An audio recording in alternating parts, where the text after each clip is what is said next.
Oke, jadi kita masuk di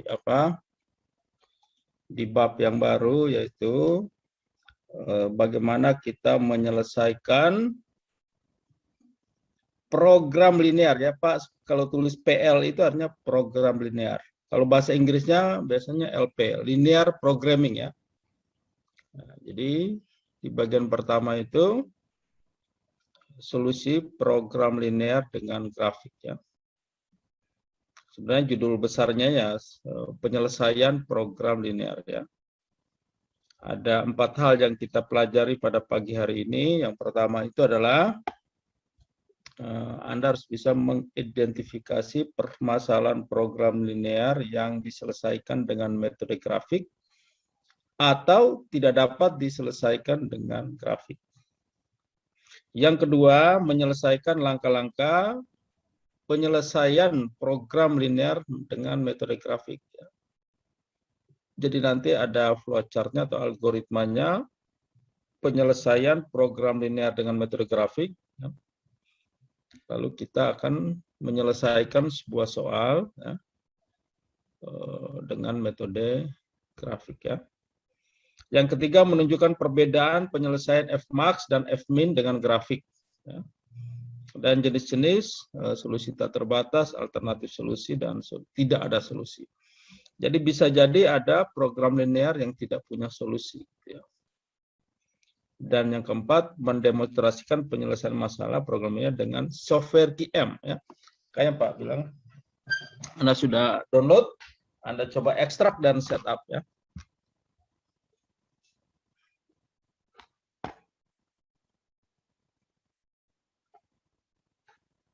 Ini Pak Mat. Sorry.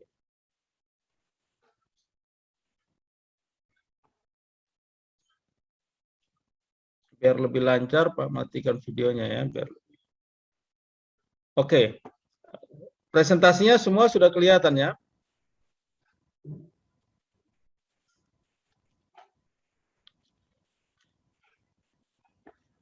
Baik. Ya. Jadi ada 2 cara pemecahan model program linear ya. Yang pertama itu adalah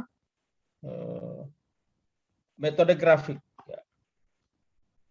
Metode grafik ini adalah penyelesaian program linear apabila variabel-variabel keputusan terdiri dari 2 variabel, ya, variabel objektif yaitu X1 dan X2 atau lebih yang tidak dapat direduksi menjadi 2 variabel. Sedangkan metode simplex, jumlah variabel keputusan dalam jumlah yang besar dan dapat yang diselesaikan secara aljabar matriks. Ya. Jadi ini Pak perlu review yang minggu lalu ya. Jadi ini Pak tanya dulu ya. Ada 4 komponen dalam sebuah model program linear. Kira-kira keempat model itu apa saja? Ada yang bisa jawab? Ini yang materi minggu lalu.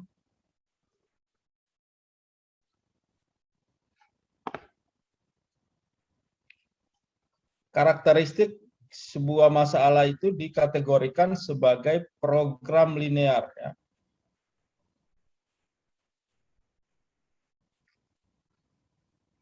Siapa yang bisa jawab? Variabel keputusan. Oke, variabel keputusan. Ya, yang pertama, yang kedua. Ya. Fungsi tujuan yang kedua, Pak. Ya, fungsi tujuan. Yang ketiga pembatas dan yang keempat pembatas tanda. Iya, betul ya. Jadi variabel keputusan, fungsi tujuan, pembatas atau kendala atau constraint ya.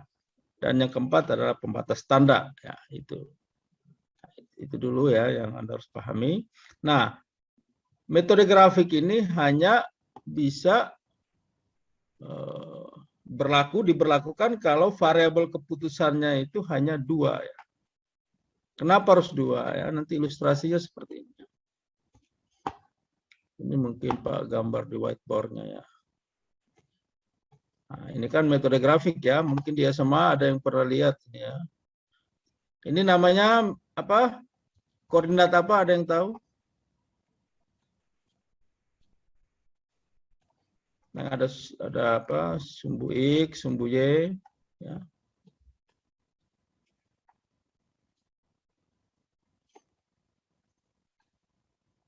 Ini namanya apa? Ini agak sedikit teknik, tapi Anda harusnya tahu. Ya. Koordinat kartesius ya. Yang ini 0,0 gitu ya. Nah, karena metode grafik seperti ini hanya 2 dimensi, maka hanya menampung variabel X dan Y. Gitu ya. Hanya 2. Ya. Maka dalam kasus program linear juga, ini apabila ya, dicontohkan sebagai sebuah variabel, maka ini juga hanya 2 variabel ya. Misalnya X ini kita ganti dengan roti, ya, produksi roti manis ya. Y ini kita ganti dengan produksi roti tawar. Ya, misalnya garisnya seperti ini ya. Nah, lalu misalnya produksinya ditambah lagi, ada roti keju, ya. Tidak bisa lagi ya, di grafik ini tidak mampu karena hanya 2 gitu ya. Nah, ini yang menjadi keterbatasan dari metode grafik ya. Hanya menampung 2 variabel ya. Nah, kira-kira itu ya. Jadi untuk metode grafik ini kalau kasusnya hanya 2 variabel atau lebih yang dapat direduksi menjadi 2 variabel, maka bisa diselesaikan dengan metode grafik.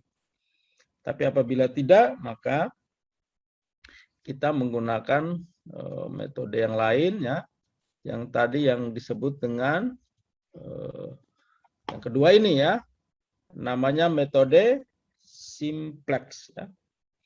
Jumlah variabel keputusan dalam jumlah yang besar ya. Jadi kalau misalnya produksinya itu atau penjualan itu tidak hanya roti manis, roti tawar, tapi bisa juga ditambah dengan roti keju, ya, roti coklat, roti pisang ya. Makanya nanti ada kelompok, nanti kalian membentuk kelompok untuk mensurvei, ya salah satunya misalnya Anda ambil di depan kampus kita ini, Sukaroti ya. Nah, berapa banyak produksi, berapa banyak keuntungan, ya. Setelah itu bisa dihitung, ya kira-kira untuk mau untungnya stabil, kira-kira Sukaroti ini memproduksi berapa jenis ya, roti per hari dan masing-masing jumlahnya berapa gitu ya. Nah, itu salah satu contoh kita memecahkan model-model operasional ya. Nah, jelas ya, jadi ada metode grafik dan metode simpel. Hari ini kita akan melihat pengenalan dulu metode grafik.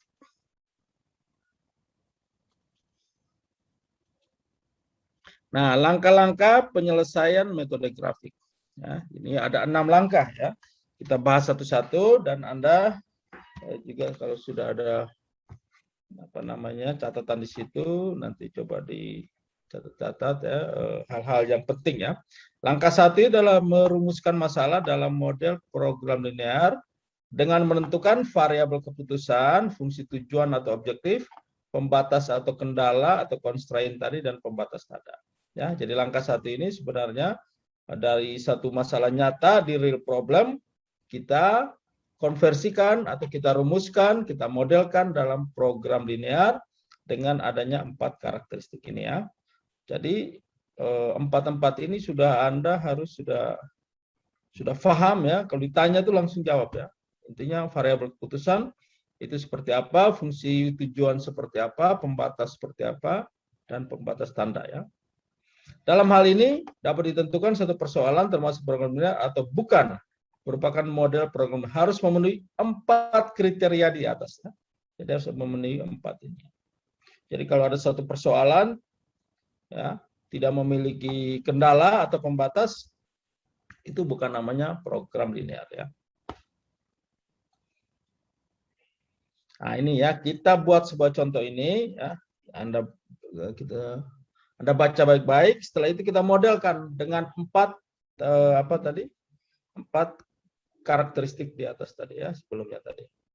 Nah, ini persoalannya ya. Jadi sekarang kita ingin melihat membuat model dari program linear. Nah, bagaimana membuat modelnya? Nah, Anda masih ingat pertemuan yang minggu lalu? Ada yang tahu variabel keputusan? Silakan, ada yang bisa jawab. Itu keputusan untuk memproduksi ya. Jadi CV Mebel ini sebenarnya core produksinya itu apa gitu ya. Atau apa yang diproduksi dari CV ini kan. Kira-kira apa saja? Ada yang bisa jawab? Meja dan lemari, Pak. Meja Ya. dan lemari. Iya, jadi ada 2 ya, yaitu meja dan lemari. Jadi kalau kita matematikakan itu adalah variabel misalnya X1 dan X2 gitu ya. Jadi mejanya adalah X1, lemarinya X2. Oke, berarti satu karakteristik kita sudah dapat. Yang kedua, fungsi tujuan. Sebenarnya tujuannya apa ini? CV Mebel Osapa Jaya ini. Tujuan membuat meja dan lemari ini buat apa? Cari keuntungan maksimal, Pak. Iya, mencari keuntungan. Jadi variabel keputusannya adalah membuat meja dan lemari ya. Berarti fungsi tujuannya adalah untuk mendapatkan keuntungan maksimum ya. Kan Anda ingat minggu lalu di fungsi tujuan itu ada 2, yaitu memaksimumkan dan meminimumkan. Tadi sudah ada yang jawab memaksimumkan keuntungan. Jadi kita sudah kunci bahwa untuk soal ini adalah fungsi maksimum. Ya. Mencari keuntungan dari penjualan apa? Penjualan meja dan kursi. Lemari. Meja dan lemari. jadi prinsip keterjumlahan ya, additivity ya, itu berlaku dalam program linear, yaitu untuk mendapat keuntungan Mebel CV Osapa ini dengan menjual meja ditambah lemari ya, dengan harga mejanya adalah 1 juta. Jadi keuntungan itu dapat adalah 1 meja 1 juta dikali dengan jumlah meja yang diproduksi ditambah dengan ya, ayo ditambah dengan nah, jadi clear nah.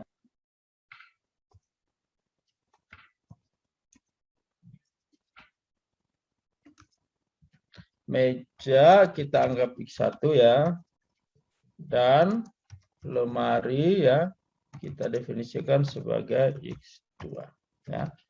Jadi ini matematikanya ya. Oke, yang kedua tadi variabel keputusan apa fungsi tujuannya? Ada, Pak. Jadi fungsi max ya. Sama dengan kita langsung matematiknya memang ya. Didapat dari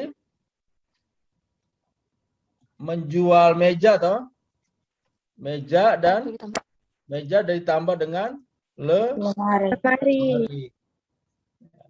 Dikalikan dengan harganya kan. Jadi lemari berapa? 1. Nah, ini kita pakai bahasa-bahasa linguistik dulu ya.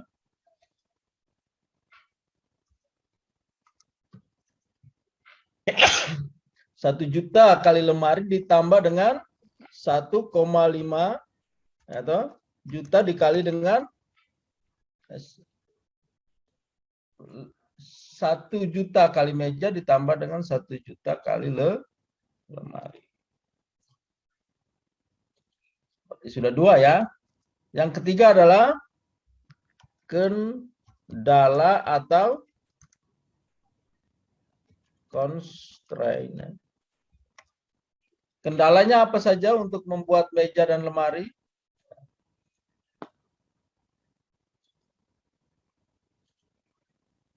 Kira-kira kita kembali lagi ke sini. Coba dicek lagi kendalanya. Untuk buat meja tidak hanya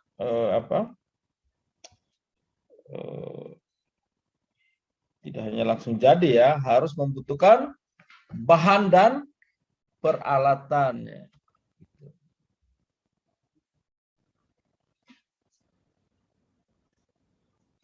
Jadi kendala pertama adalah balok dan kubik terbatas, Pak. Ada cuma 240 kubik dengan ya, jadi 150 kendala lembar. pertama adalah apa? Keterbatasan modal, Pak. Pesan bahan. Ya, bahannya apa saja? Ada 240 kayu dan 150 Kayu. lembar triplex. Ya, jangan omong angkanya dulu. Kita omong apa? Kendalanya Kayu apa dan saja? triplex. Iya, kayu dan triplex dulu ya. Jadi kendalanya ada dua, yaitu kayu dan triplex ya. Oke, sekarang kita bicara mengenai kayu. Kebutuhan kayu bagaimana untuk menghasilkan meja?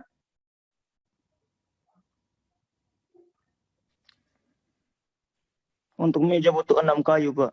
6 kubik kayu. Iya, jadi kalau untuk meja butuh 6 Kayu. Kalau untuk lemari butuh berapa kayu? 3. Lemari 5, Pak. 4. Ingat, kita lihat kayunya dulu ya. Kita lihat satu-satu. Kayu untuk membuat meja butuh berapa? 6 kubik.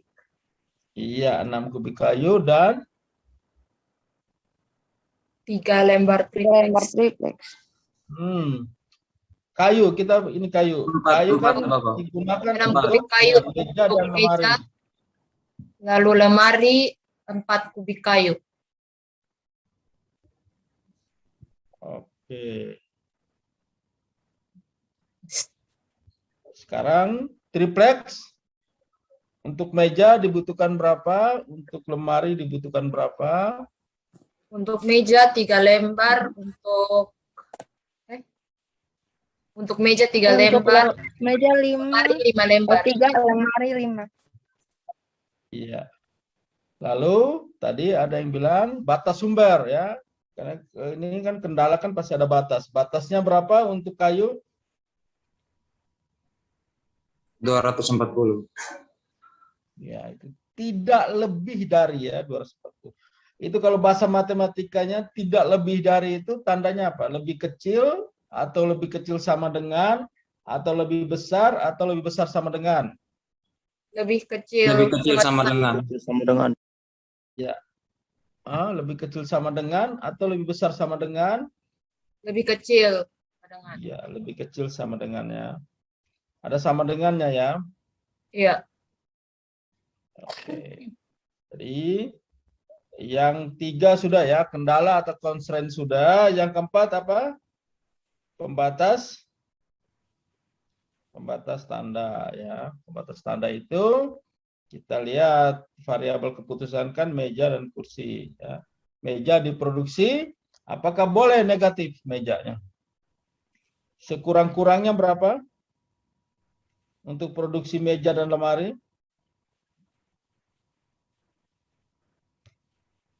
Boleh tidak kita definisikan meja diproduksi minimal -2? Boleh tidak? Tidak bisa. Tidak.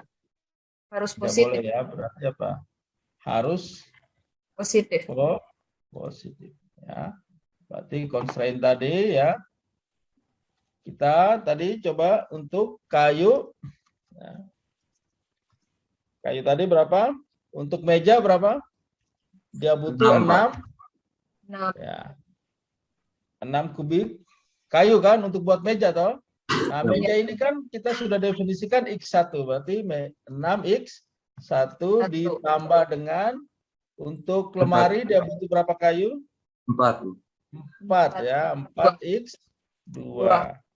Lalu kayu ini tadi batasnya berapa? Di start 240.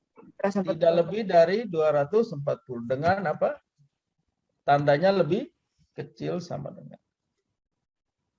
Itu ya. Setelah itu yang kedua, constraint yang kedua, lemari. lemari. Constraint Udah maaf, Pak. triplex. Triplek. Untuk membuat meja butuh berapa triplex? 3. Iya. 3 ya. 3 Ya. dikali X1 ditambah dengan, untuk buat lemari butuh berapa triplex? 5, Bapak. Iya, 5. 5 X2. Di mana triplex di stok tidak lebih dari 150 lembar. 50 lembar. Setelah itu, yang terakhir adalah pembatas tanda. Jadi, langkah kalau Anda mengerjakan sebuah soal program linear yaitu seperti ini ya. X1 diproduksi ya minimalnya 0 ya. Dan X2 yaitu lemari juga minimalnya 0 atau lebih besar sama dengan 0.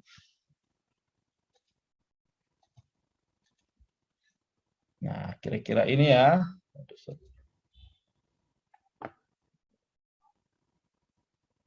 Jelas ya? Ini Pak tidak nomorkan, tapi ya seperti ini ya. Variabel keputusan. Jadi langkah pertama adalah Anda mendefinisikan.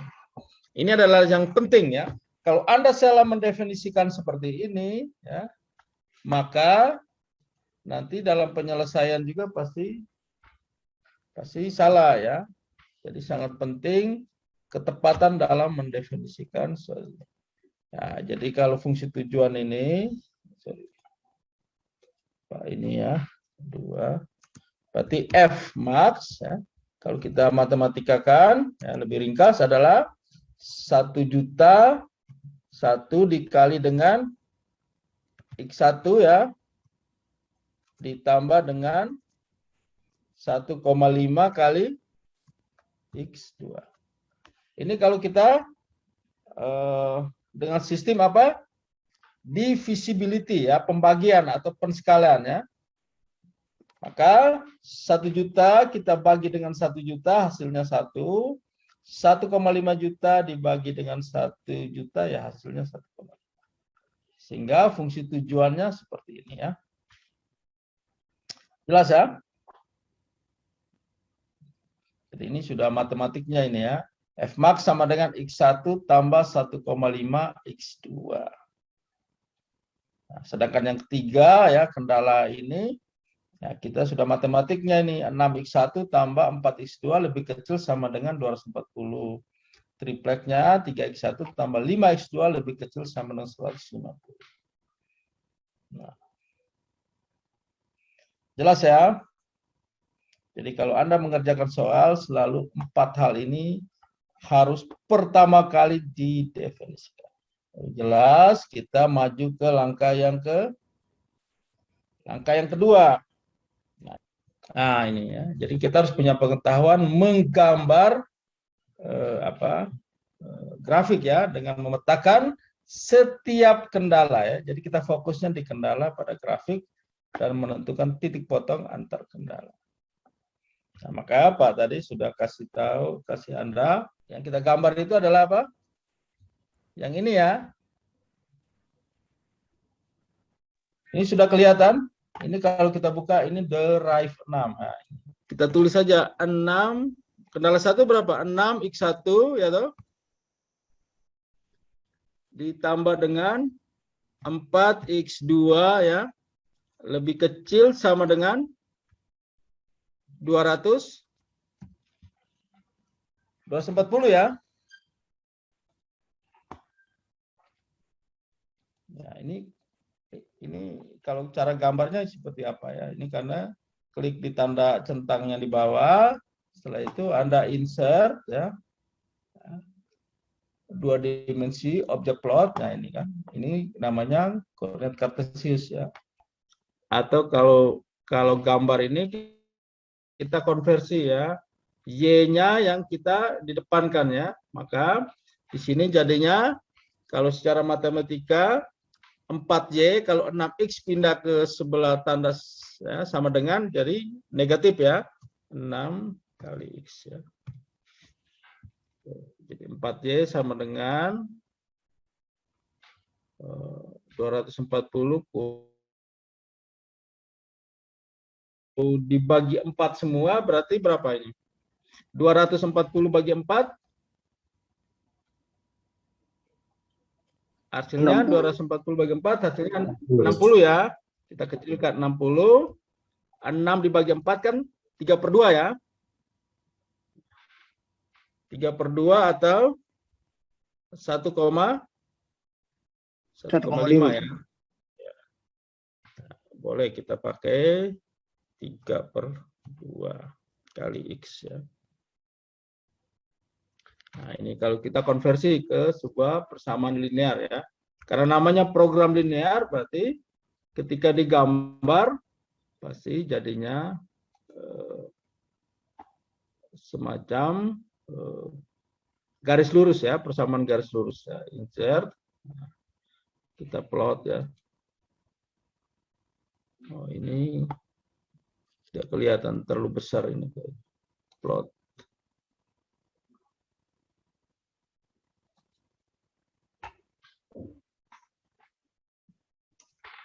Intervalnya kita naikkan coba ini.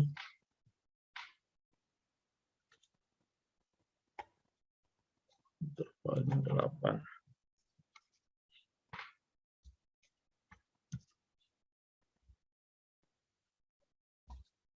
Nah, ini ya. Ini baru kelihatan ya. Coba kita, kalau tidak kelihatan kita intervalnya kita besarin lagi ya. 200 ya. Nah, seperti ini ya. Ini adalah gambarnya ya. Ini adalah gambar 6x1 tambah 4x2 lebih kecil dari 240. Ya. Lalu bagaimana daerah arsirannya ya. Nah, daerah arsirannya itu langkah ketiga ya, tapi itu berkaitan dengan tanda lebih kecil atau lebih besarnya ya. Oke, itu yang pertama. Yang kedua, coba persamaan kedua 3x1 ya. Itu kita ganti dengan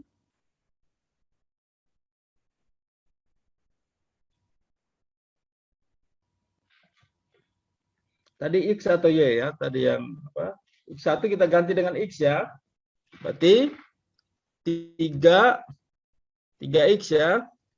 3x tambah 5 kali Y sama dengan tanda lebih kecilnya hilangkan dulu 105 ya. Seharusnya ini bisa ini. Coba kita plot. Ah, ini ya. Ada perhatikan yang biru kelihatan? Kelihatan ya? Kelihatan, Pak. Ya, jadi kendala yang pertama itu adalah yang merah. Nah, tapi tanda lebih kecilnya masih dihilangkan ya. Tanda yang ini yang biru ya. Nah, sekarang coba kita tambahkan lebih kecil sama dengan ya. Yang tanda apa yang persamaan kedua ya. Coba kita gambar, kita plot. Nah, Anda perhatikan ini, apa ini?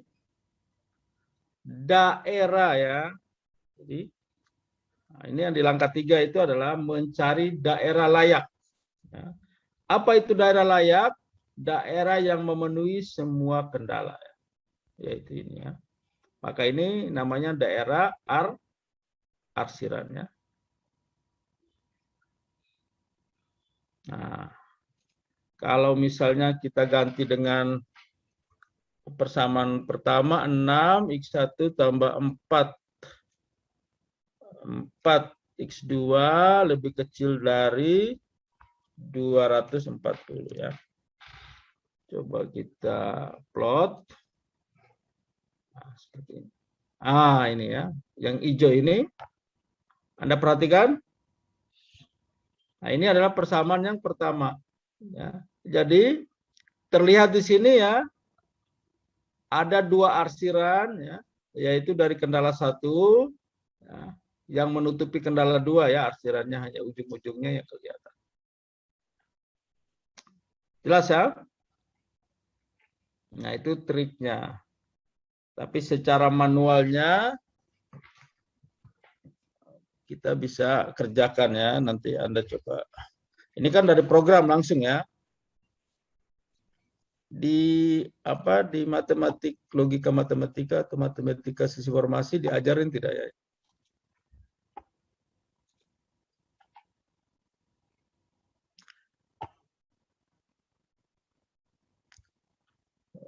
Oke, kita kembali ke sini ya. Nah, itu tadi secara program ya, di derive ya, kita gambar langsung keluar. Tapi bagaimana timbulnya seperti itu ya, kira-kira seperti itu. Nah, Pak kasih trik-trik singkat ya. Jadi untuk menggambarkan grafik ke setiap kendala ya, ini secara manualnya ya. Perhatikan kendala berikut berbentuk pertidak sama linear sehingga jika digambarkan ke grafik maka berbentuk garis lurus ya. 6x tambah 4y lebih kecil 240. Salah satu teknik menggambar yaitu menentukan titik potong pada sumbu X dan sumbu Y. Di mana ya, titik potong pada sumbu X berarti nilai Y-nya pasti 0 ya. Nah, ini Anda harus tahu ya, kalau semua garis pada sumbu X nilai Y-nya 0. Semua titik yang ada pada garis Y nilai X-nya adalah 0. Maka apa? Ketika kita mencari titik potong pada sumbu X, nilai Y-nya kan 0 ya, maka kita nolkan nilai Y. Sehingga 6x tambah 4 kali 0 sama dengan 240. Jadi 6x sama dengan 240 ya. Sehingga x sama dengan berapa? 40. Ya. Berarti titiknya adalah, titik potong sumbu x adalah 40,0. Ya. Ini Pak gambarkan nanti seperti ini ya, biar ini sudah kelihatan papan tulisnya. Aduh. Clear dulu ya. Ini maksudnya seperti ini ya. Ini Pak gambar. Tadi di drive-nya kan langsung keluar otomatis ya. Tapi mungkin ada yang ingin mau menggambar secara manual. Aduh, ini ya. Tapi nanti garisnya lurus ya. Oke. Ini X, ini Y ya. Nah, titik potong tadi kan berapa tadi? Nah. 6X tambah ya, jadi X ini variabelnya kita bisa ganti 4Y ya. Lebih kecil sama dengan 240 ya. Berarti kalau kita nolkan X berarti 6X tambah 4 kali 0 ya. Nah, Ya. Kalau kita cari titik, tanda lebih kecilnya itu kita hilangkan ya. Kalau tanda lebih kecil lebih besar itu pengaruhnya ke daerah ya, daerah arsiran. Sama dengan 240. Sorry. Berarti setiap bilangan dikalikan 0 kan 0 ya. Berarti 6x sama dengan 240. Sehingga x sama dengan 240 dibagi 6. Hasilnya 40. ya, x sama dengan 40 ya. 40. Nah, 40 itu ada di mana? Ya. Di X. Ya. Ya. Ingat di sini kan 0,0 ya, titik yang ini ya. Ya. Maka titik yang sebelah sini misalnya 1 ya. Maka dia akan terus ya. Ini kan titik sepanjang sumbu X ini adalah nilai Y-nya kan 0 ya. Jadi 0,0, 1,0 berarti satunya punya X, 0-nya punya Y ya. Nah, sehingga di sini juga titik potongnya adalah ya, 40,0. Jadi kita hitung dengan skala yang benar ya, kira-kira di sini ya. Misalnya Pak tulis saja di sini 40 ya. Nah, Sorry. Nah, berarti titik potongnya ya adalah 40,0 untuk kendala pertama. Gitu ya. Nah, sekarang titik potong sumbu Y. Nah, ini kan titik potong sumbu X ya. Sekarang kita cari ya, titik potong sumbu Y. Syaratnya apa? Nilai X-nya sama dengan nilai X sama dengan 0 kan? Berarti 6 kita kalikan dengan ya, 6 kita kalikan dengan 0 ya toh, ditambah dengan 4 Y sama dengan 240.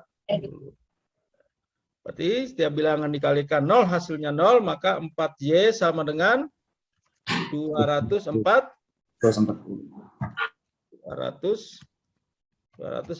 ya. Y sama dengan 240 dibagi 4. Sehingga Y sama dengan berapa? 60. Jadi titik potongnya berapa? X-nya 0. Ya, selalu disebut X duluan ya. 0,60. Kira-kira ada di mana titiknya? Nah, ini sumbu X, ini 0. Misalnya di sini adalah 1 ya. Di sini 2 ya, kira-kira ini. Ini skalanya memang tidak terlalu tepat ya. Tapi Pak tulis saja 60 ya. Nah, lalu kalau 2 titik sudah diketahui, kita tinggal tarik garis ya. Ini yang saya garis lurus ya. Nah, ini yang namanya garis kendala 1. Jelas ya? Ya, Pak. Oke. Nah, sekarang coba kita buat yang kendala 2. Nah, cepat saja ya. Sekarang kendala 2 ya. Tapi kalau nanti Anda buat program ya, Anda masukkan persamaannya langsung keluar grafiknya ya.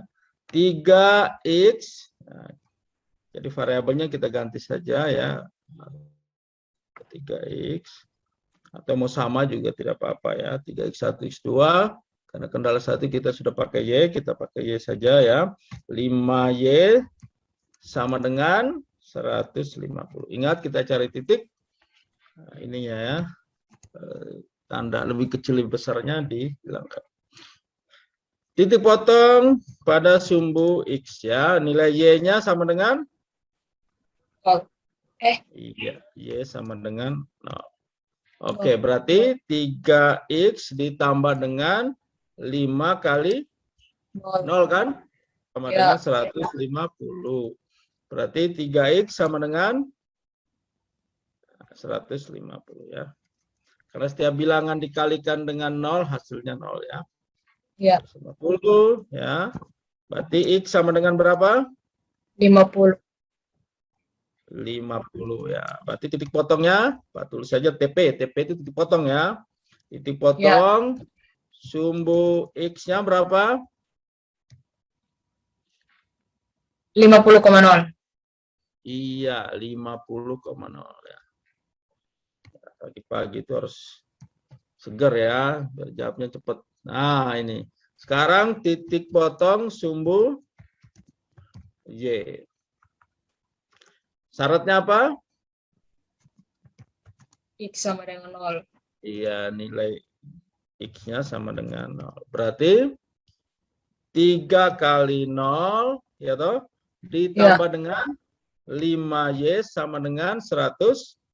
Nah, setiap bilangan dikalikan 0, hasilnya 0. Jadi sisanya 5Y sama dengan 150. Y sama dengan 150 bagi 5. Berarti Y sama dengan 30. 30. Berarti titik potong sumbu Y adalah 0,30. Iya, 0,30. Oke ya. Nah, ada di mana itu ya?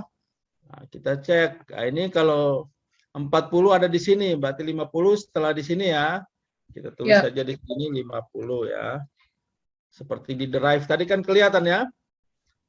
30, 60 ada di sini, ya 30 pasti kira-kira di tengah-tengahnya ya. Oke, setelah itu kita draw.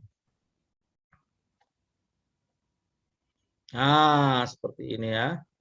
Sudah jelas? Sudah, Pak. Jadi sama ya dengan ini tadi di drive tadi. Nah, ini langkah yang kita sebut dengan langkah 2 ya, yaitu memetakan sumbu X. Ya, silakan Anda mau catat dulu boleh atau mau ada pertanyaan silakan.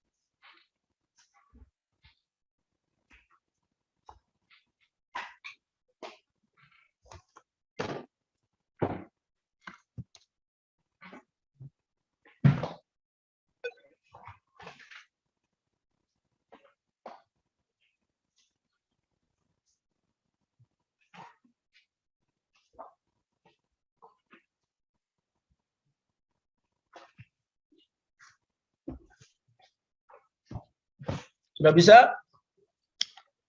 Kita lanjutkan ya. Oke. Nah, di PowerPoint-nya juga ada ya ini. Kita lanjutkan langkah ke, nah ini tadi ya. PowerPoint-nya juga ada. Nah, nanti gambarnya seperti ini ya. Nah, pertanyaannya mapping ke grafiknya seperti ini tadi ya. Nah, setelah itu langkah 3 ini ya. Nah, ini. Jadi kita menguji titik-titik pada daerah tersebut ya. Nah, contohnya ini ya. Tadi ini kendala berapa ini? Kendala 1 ya. Ini daerah visible-nya adalah yang berwarna biru ini. Kan tadi mungkin Pak tunjukkan dulu yang ini ya. Anda lihat ya, yang ini ya. Ini kan dia membagi menjadi 2 daerah ya, daerah yang ke atas sama daerah yang ke bawah ya.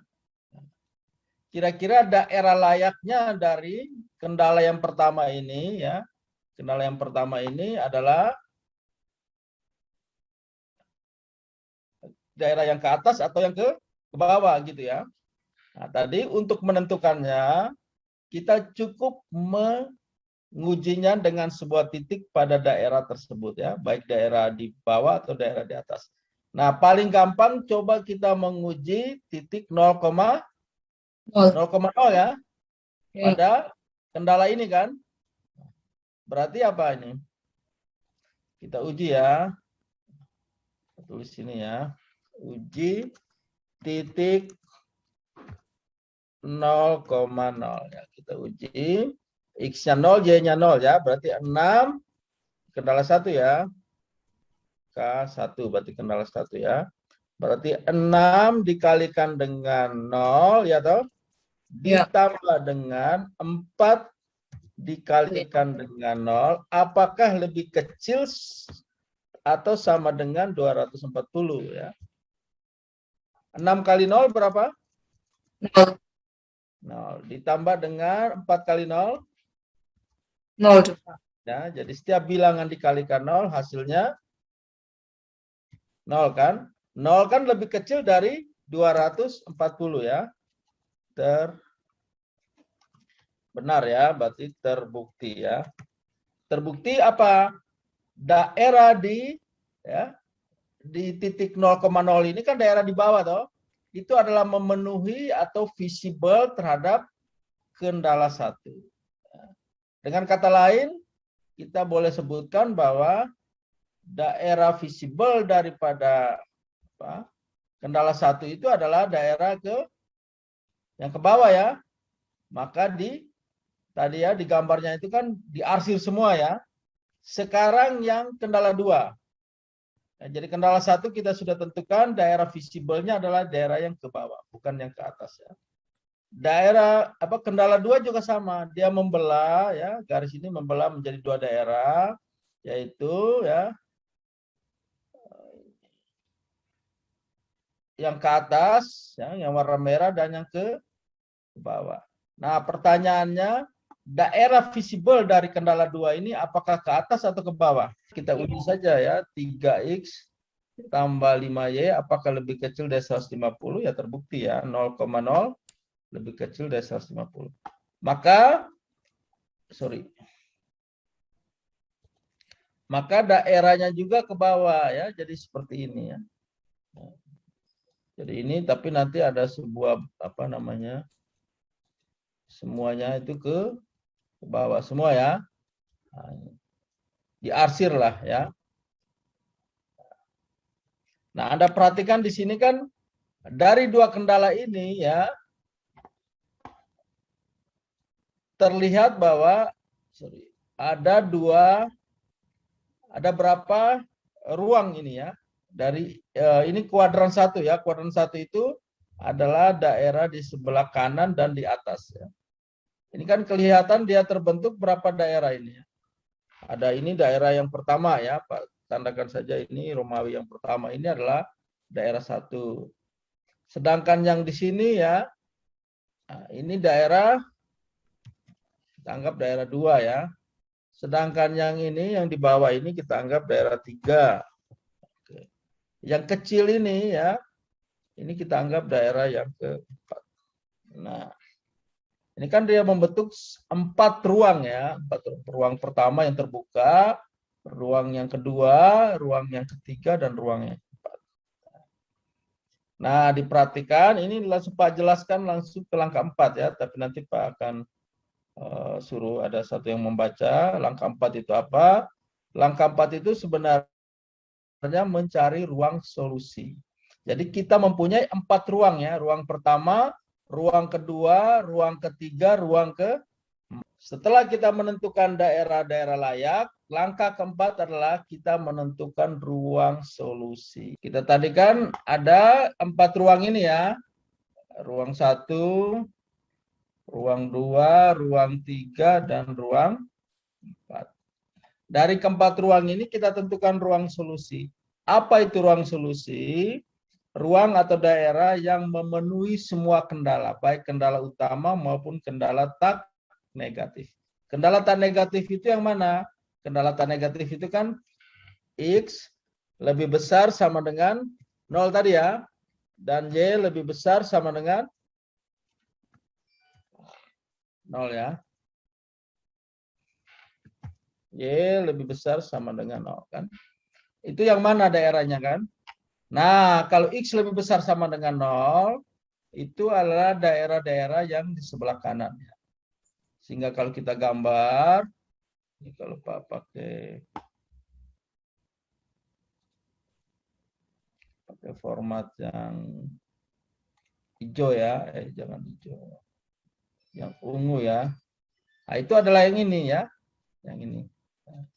Ini adalah X lebih besar 0 ini. Ya. Nah, kanan semua ya. Karena kalau ke kiri, X yang kecil 0 itu adalah ke kiri ya. Setelah 0 ini kan -1, -2, -3, dan seterusnya. Nah, itu X lebih besar 0. Kalau Y lebih besar 0, kira-kira kemana? Ke atas atau ke bawah? Ke atas. Iya, kalau X lebih besar 0 adalah ke atas. Maka, ya ini ya, ke atas semua ini. Nah.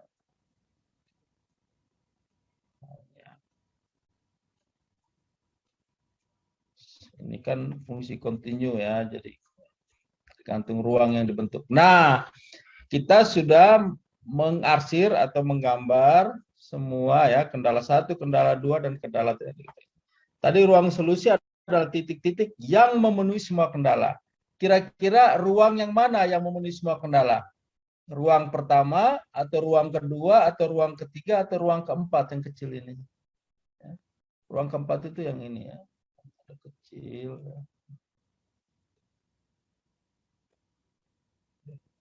Ya. Kira-kira ada yang bisa jawab?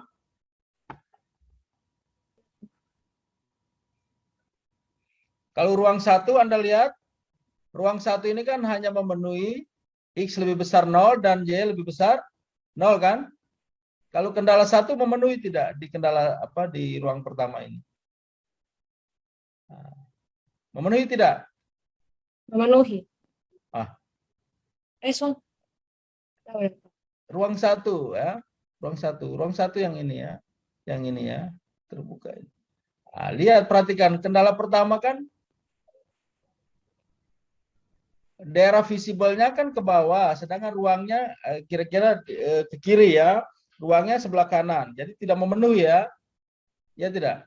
Yang panah-panahnya, yang ada perhatikan panah hijau ini ya. Panah hijau kan ke bawah ya. Sedangkan ruangnya di atas ya. Maka tidak memenuhi kendala berapa? Kendala 1 dan kendala 2 ya. Jelas ya? Nah, ruang 2, Anda perhatikan ruang 2 apakah kita bisa jadikan ruang solusi? Anda perhatikan. Kendala 1 memenuhi, perhatikan ini. X lebih besar 0 memenuhi, Y lebih besar 0 memenuhi. Tapi apakah kendala 2 memenuhi ruang yang ini? Tidak ya? Karena Tidak. kendala 2 kan panah merah yang banyak-banyak ini ya. Ini kan ke bawah ya kan? Ruangnya ke atas. Jadi hanya kendala 1 ke X lebih besar 0 dan Y lebih besar 0 yang memenuhi. Kendala 2 tidak memenuhi. Karena tadi aturan ruang solusi adalah semuanya. Ya. Berarti yang paling mungkin adalah ruang berapa? Ruang 3 atau ruang 4? 3. Ruang 3. Ya, karena ruang 3 ini terlihat ini paling banyak lah. Panah-panahnya masuk di sini ya. Arsiran paling banyak. Kendala 1 masuk. Kendala 2 masuk. X lebih besar 0 masuk. Y lebih besar 0 masuk. Kenapa bukan ruang 4? Karena kendala 1 tidak memenuhi Masuk. ya. Kendala 1 tidak masuk ya. Nah, jelas ya? Nah, itu. Jadi kalau kita tentukan ruang solusi seperti itu, sehingga di langkah 4 ini adalah yang menjadi ruang solusi adalah ini. Nah, ini yang warna ungu ini ya. Tadi kan Pak ini yang namanya ruang 1 tadi ya. Ruang 1, ini adalah ruang yang kedua, yang ini ruang ketiga yang menjadi ruang solusi atau yang visible, dan yang kecil ini adalah ruang 4. Ya. Jadi kita pilih, ini namanya titik, ini adalah namanya ruang solusi.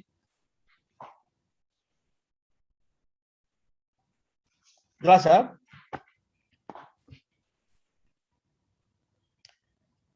Oke, ada pertanyaan untuk langkah 5, langkah 4 ya. Ini baru langkah 4. Oke, kalau tidak ada kita masuk ke langkah 5 ya. Jadi sekarang fokus kita selanjutnya adalah di ruang solusi ya. Jadi sekarang kita mencari titik-titik kandidat. Karena kita tahu ya, nah ini di dalam ruang ini ya. Ya, ini Pak gambarnya kasih warna apa ya? Hijau. Ya, ini kalau kita fokuskan di sini ya. Coretannya sudah banyak ini ya. Nah, di arsiran ini ya, ini kita arsir ya. Nah, ini kan banyak titik ya. Tapi tadi teori program linear lama menyatakan titik-titik kandidat solusi adalah titik-titik vertex. Itu ada di mana? Ya, ada titik potong ya, misalnya titik sumbu X dan sumbu Y. Ada titik yang di sini ya, kendala 1 dengan sumbu X, atau juga ini kendala 1 dengan kendala 2, dan yang keempat adalah kendala 2 dengan sumbu Y. Jadi kelihatannya ada 4 titik kandidat solusi ya, di titik-titik ini, di ruang solusi ini, ya, ruang 3 ini, banyak sekali kombinasi titik-titik ya. Dari 0,0, ya, 0,1,0 sampai 1, dari 1 ke 40 itu juga banyak ya. Itu baru satu garis. Nah, di tengah-tengahnya ini juga banyak.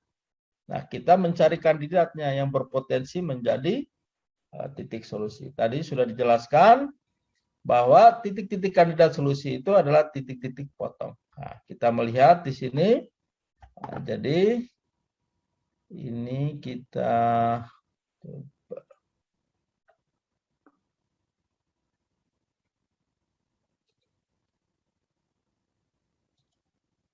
Kita save dulu.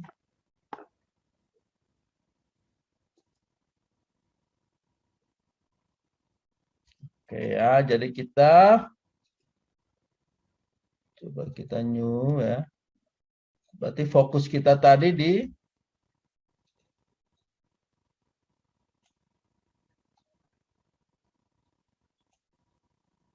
tadi seperti ini ya. Mungkin ya, seperti itu ya. Nah, ruang solusinya kan ada di sini ya. Sorry. Nah, ya. Jadi titik yang di sini berapa? Titiknya yang ini tadi adalah 0,0 ya. Ya, Pak. Yang di sini tadi adalah 40,0 ya. Yang di sini ada yang ingat? 6. 0,30. Iya, 0,30. Atau kita tulis saja 30 ya. Berarti di sini terlihat ada 4 titik kandidat solusi ya. Yaitu titik-titik ekstrim atau titik-titik vertex gitu ya. Nah, gini ya. Jadi titik A sama dengan 0,0. B sama dengan 40,0.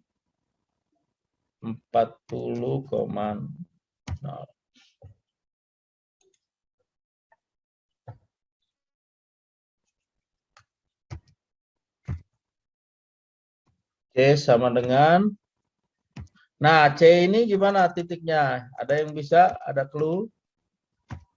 Titik C ini adalah titik potong kendala 1 dengan kendala 2. Bagaimana mencarinya? Ada yang tahu? Gunakan metode apa? Ada yang tahu?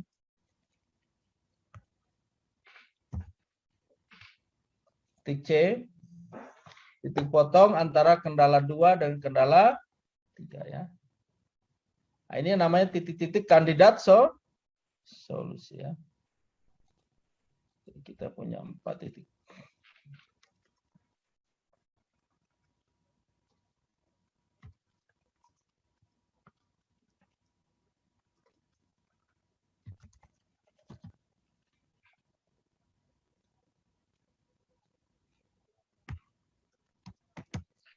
Oke ya.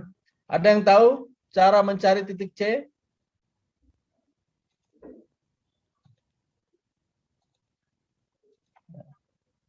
Kita gunakan metode ya. Ini kalau menggunakan QM ya. Nah, itu titik C-nya itu adalah 33,33 33,33,10. Yaitu menggunakan metode eliminasi ya. Ya, ada di SMA ya. Pernah ya? Kenapa kita harus mencari seperti itu? Karena titik-titik yang itu adalah nilai ya, 33,33,10. Nilai X pada garis kendala pertama itu sama dengan nilai X pada kendala kedua. Dan nilai Y pada kendala pertama sama dengan nilai Y pada kendala kedua. Sehingga kita mengeliminasikan sebuah variabel ya, untuk kita dapatkan itu ya. Metode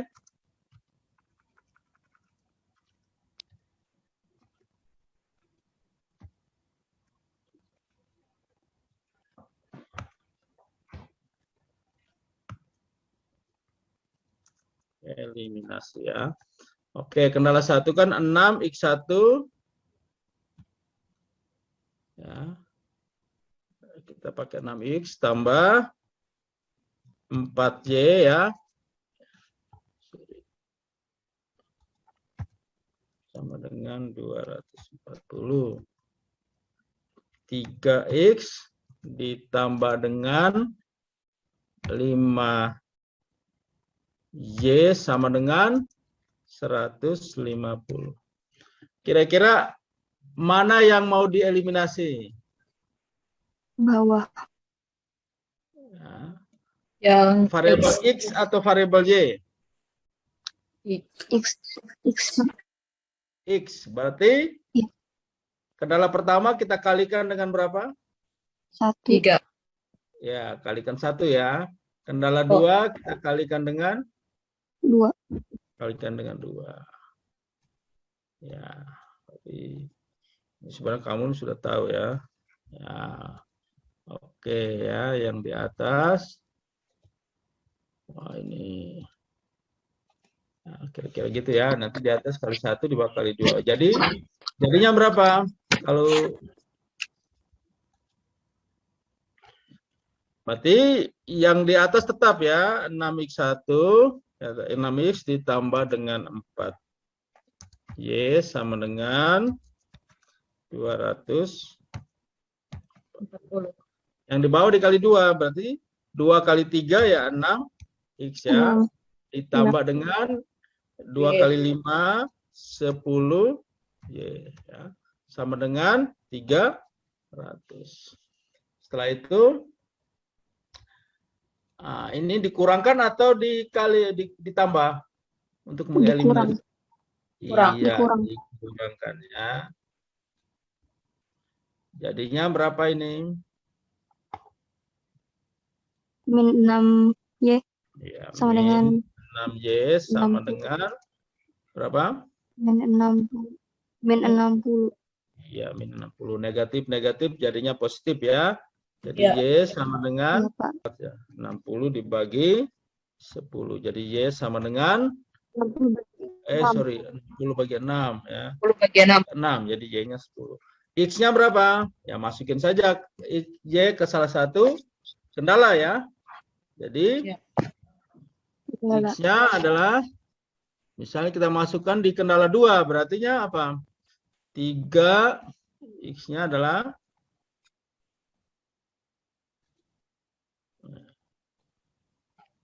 yang kita cari ya. Nah, mencari X berarti ya, substitusi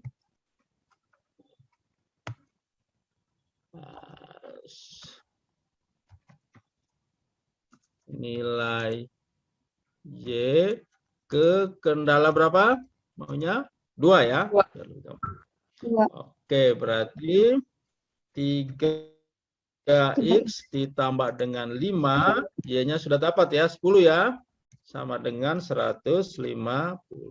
Berarti 3x sama dengan 150 dikurangi dengan 50 ya.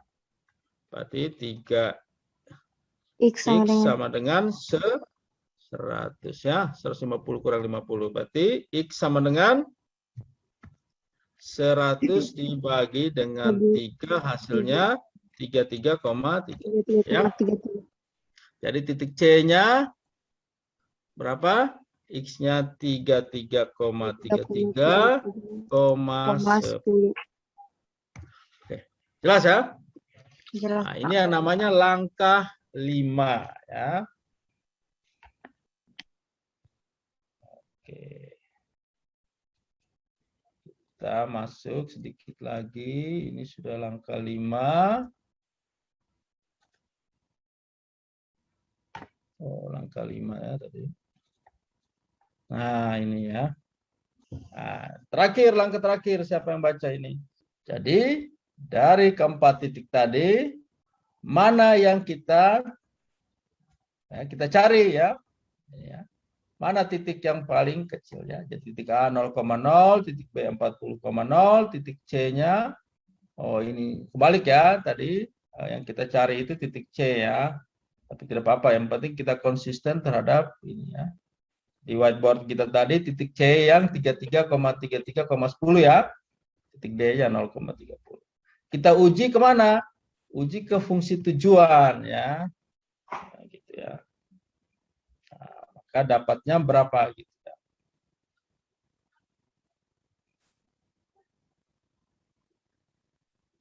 Nah, ini ternyata yang titik yang paling kecil besar yang mana?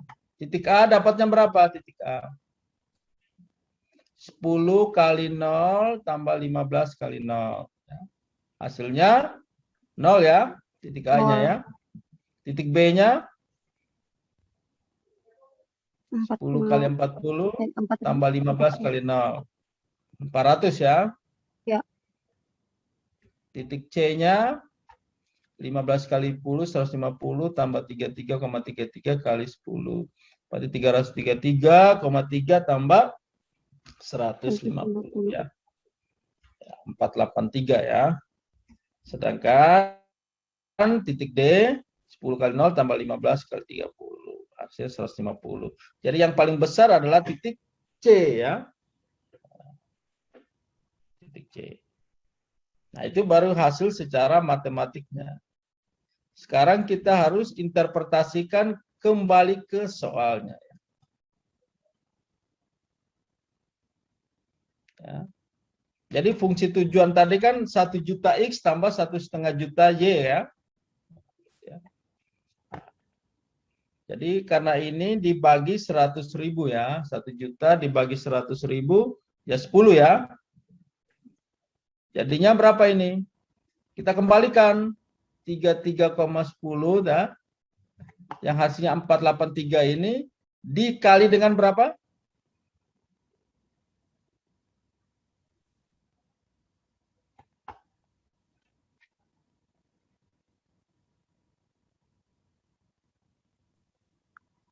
Kali dengan 100.000 duitnya itu. Nah, 10 kali berapa hasilnya 1 juta tadi. Membaginya berapa tadi?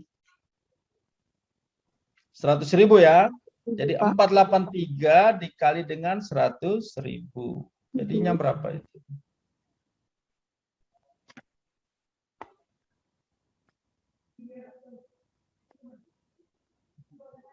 Rp40.330.000. 4.800.000. Tinggal ditambah saja toh 100.000. Ya. 48 juta ya. 300. 130.000. Berasa persoalan mencari keuntungan produksi meja dan lemari dapat ya. Sehingga kita kalikan jadinya 48.330 ya. Jadi kesimpulannya apa? Kalau CVOS apa itu mau untung, dia harus memproduksi meja sebanyak 33,33 dan lemarinya 10 sehingga keuntungannya 48,33. Nah, ini Anda ingat pertemuan pertama ini kan perhitungan dalam matematika. Tapi penerapannya apakah seperti ini? Apakah ada meja 33,33? Ada atau tidak?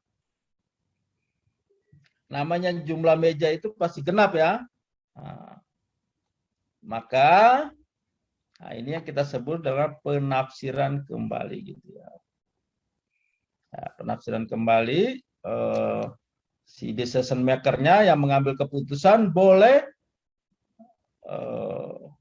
membuat mejanya 34 atau dikurangi 33. Tapi itu ada resikonya. Nah, ini yang nanti kita bahas yang kita namakan dengan analisis sensitivitas ya. Tapi untuk mengambil keputusan seperti ini, nah, boleh naik ya, 33 naik bulatkan ke atas jadi 34 yang diproduksi, atau bulatkan ke bawah 33. Tapi ada risikonya. Kalau bulatkan ke atas, maka ada bahan yang bertambah ya. Bahan tadi kan kita tahu kayu dengan triplek ya, pasti tambah. Tapi kalau dikurangi jadi 33, maka ada bahan yang berlebih yang dipakai. Nah, kira-kira itu resiko-resikonya ya dalam mengambil keputusan. Nah, ini ya. Ini diskusinya. Sudah jelaskan ya. Sudah selesai ya. Itu salah satu contoh yang kita sudah pelajari hari ini.